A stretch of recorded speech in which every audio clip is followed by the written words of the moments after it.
There are all these little threads of history. You look through rock history, and there are all these bands that were very influential in their way.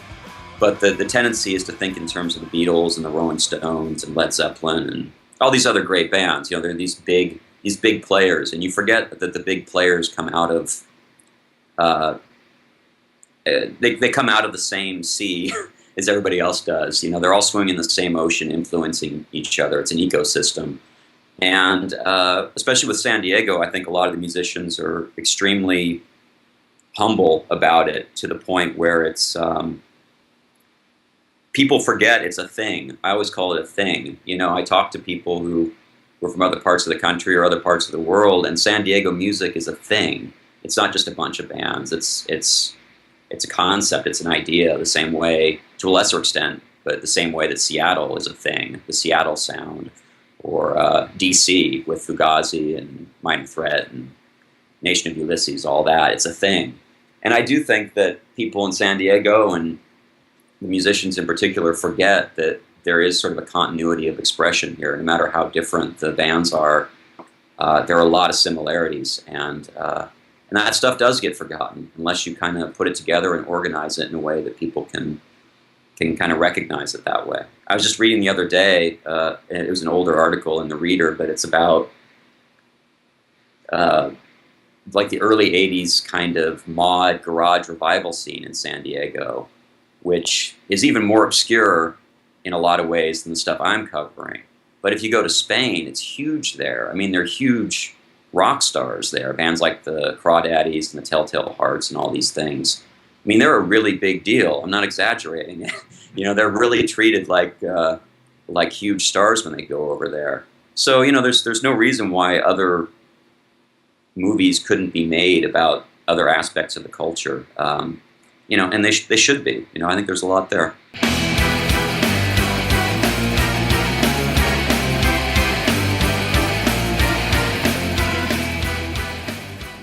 I mean, San Diego is much more conservative. It's changed a lot in the last 10 years or whatever, but it's still a very conservative city. You got the military here and a big kind of retiree presence and all that kind of thing.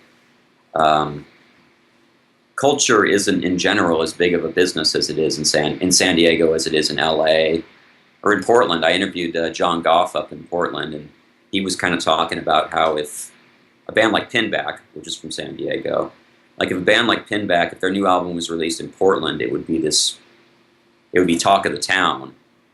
And in San Diego, I mean, it's for music geeks, of course, it's a big deal, and for a lot of other people, Pinback's a popular band, but you won't be walking down the street and hearing Pinback blasting from everywhere the way you would in a place like Portland, and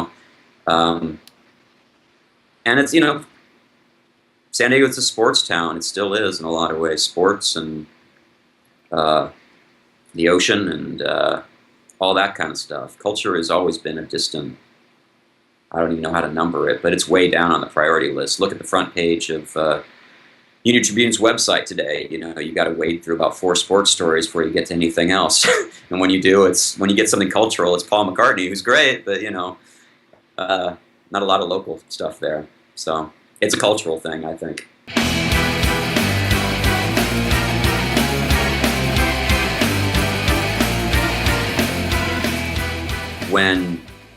It's still hard, but I think when this documentary takes place, there were a handful of clubs. I mean, the main one, of course, was the Casbah, and then there was Soma, which a lot of people have problems with, and then others kind of came and went, like Bodie's, but and the Che Cafe, which was an all-ages space. But I mean, really, there were very few places to play, like in an organized way. You had house parties and things like that. Nowadays, even just over in North Park, down the street from me, there's Soda Bar and there's Bar Pink and there's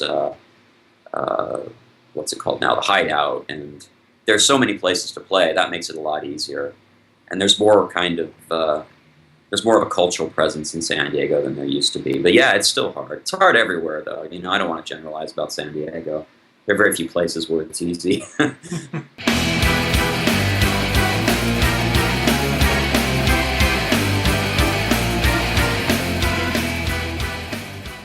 Well, I mean, the best part is just is really, it's the same thing I think people get out of music, which is just the community aspect of it, and meeting interesting people and making new friends and all that.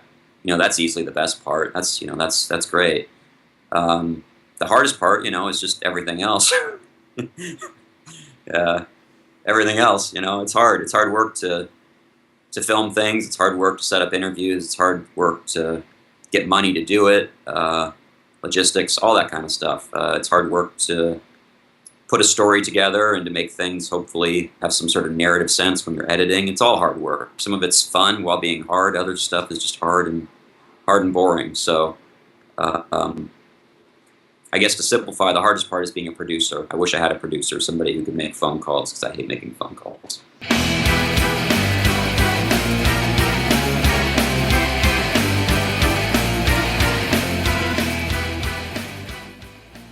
It is, even to me at this point, it's really kind of stunning just how much really, really great music came out of San Diego. And not only how great it was, but how weird some of it was. A band like Crash Worship is just such an anomaly for a place like San Diego. They're always described as cult.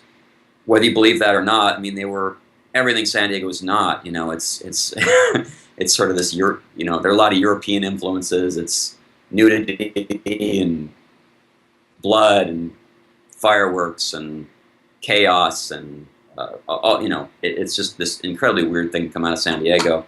So I think people would be surprised surprised about just the sheer breadth of what was going on here. And I think for people who aren't from San Diego, it might surprise them to see. I think everybody has a vision of San Diego, whether they've been here or not. Even if you have been here, maybe on vacation, you're maybe not exposed to the other side of San Diego. And that's what this is really about. It's about the other San Diego. In fact, I don't want to spoil it. Towards the end, somebody sums it up very nicely. But that really is the point: is that there is an other San Diego. There's a subterranean San Diego that you're not going to find in the tourist traps, and that you may have lived here your entire life and you don't know anything about it, but it's around you everywhere you go. Even if you don't know about these bands, you're probably running into these people.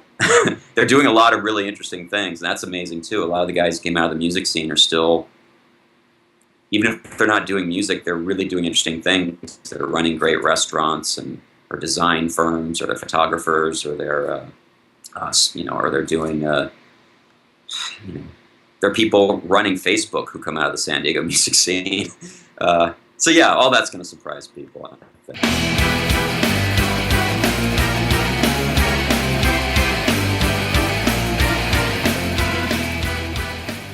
The goal most people have if they're making a film, at least a lower budget film, an independent film, it's not that much different than being a musician. You really just want to get it out there and have as many people see it as possible. Hopefully travel around with it. I want to show it in a lot of places. I'm kind of booking some dates right now. Hopefully get it out there into the world. And that's it. I really want people to see it, and hopefully in some way I hope it'll spark a conversation and maybe a reappraisal in some circles of some of these bands, especially some of the ones that didn't really make it out of San Diego. There's some bands that I think people will be very pleasantly surprised by. So yeah, I really want as many people to see it as possible, and I hope to kind of make a lot of new friends from it.